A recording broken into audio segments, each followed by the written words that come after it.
Right. Hello, everybody. So today we are going to be talking about why can't I stop eating?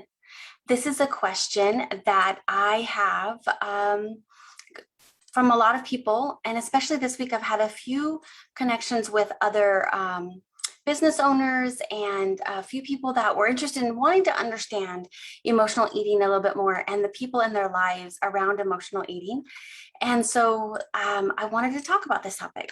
So I'm an emotional eating coach and stress eating coach, Emmy and Love certified eating psychology coach. And today we're talking about why can't I stop eating? So the crux of it is that if you or someone you know has tried everything under the sun, a common question that I get is why can't I stop eating? I just want to know, why can't I stop eating? And also, how do I overcome it? And so today I'm answering that question, and it's really an answer for both of those. So the reason why we can't just say just stop eating. If you want to release weight, if you want to overcome emotional eating, just stop eating, because it's not a food problem. It's not a food problem. It is a mindset and psychology challenge that people are facing. So emotional eating is there for a reason, because it works. It's a way to self-soothe. It's a way to try to meet a need that's not being met in other ways. And so when we think about stress eating or emotional eating, and even for some people, binge eating disorder, what we want to start doing is start looking internally on what's going on inside and what's driving the stress eating. It's not necessarily that we don't have the right nutrition. Nutrition matters. Nutrition is important. And there can be biological reasons why we crave food and why we can overeat at times, especially if, for example, we have gone a long time without eating.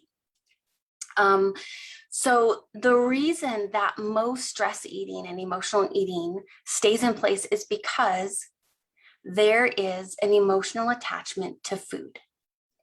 So I'm going to say that again. There is emotional attachment to food that is driving the stress eating, the emotional eating, the overeating.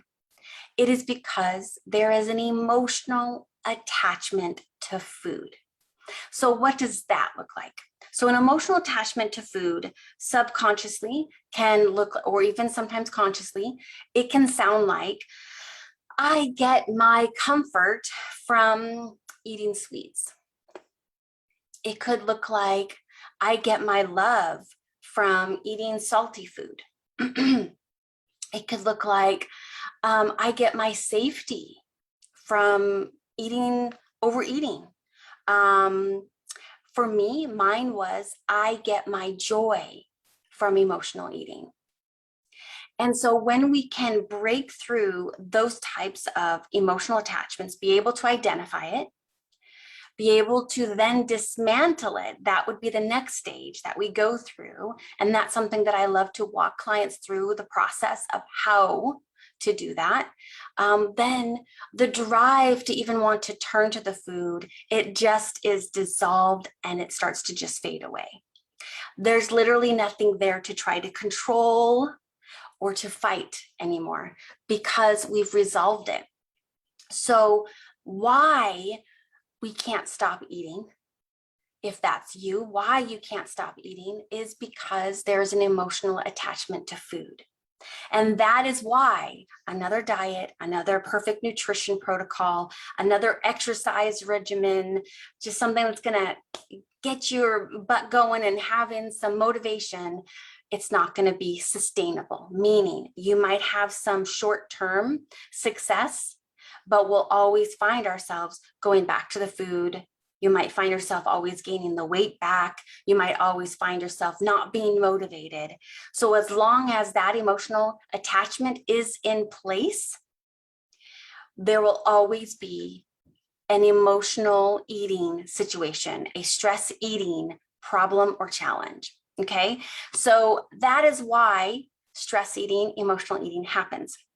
So this week I had some really good conversations with other business owners, and so we were talking about helping them understand more of their patients and their clients who struggled with emotional eating.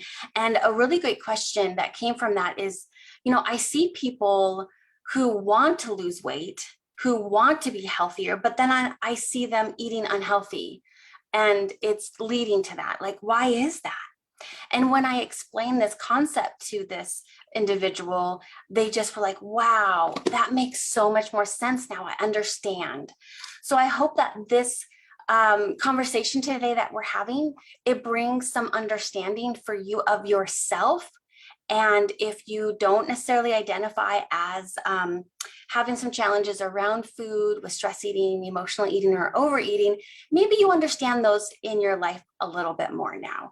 Know that there is some type of emotional attachment going on for you or for them. And the next phase would be to get curious and say, I wonder what that is for me.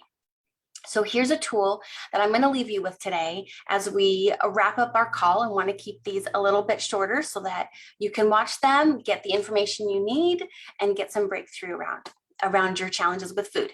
So if you find yourself stress eating or emotional eating, the first thing we want to do is identify it and say, okay, I'm stress eating right now. Okay, I see myself doing that. And just from a place of accepting it, like, wow, okay, I'm seeing myself do it. And not to blame yourself or shame yourself, because that will likely be your first go-to, is to shame yourself or blame yourself. But that is going to shut down your ability to actually overcome emotional eating, and it will drive more of it, because emotional eating is an emotional regulation attempt to self-soothe, right? So now you're going to need more soothing if you're going to blame yourself. So instead, get curious. So get curious and ask yourself, what am I asking the emotional eating to do for me right now? That's a really good question to ask yourself in that moment when you find yourself stress eating or emotional eating. So know that the reason that you may not be able to stop eating, is because there's an emotional attachment to food. And the second step would be to identify when you're doing it, and then ask yourself what you most need in that moment. Like, what are you asking the food to do for you in that moment? And see what just kind of bubbles up for you, and honor that.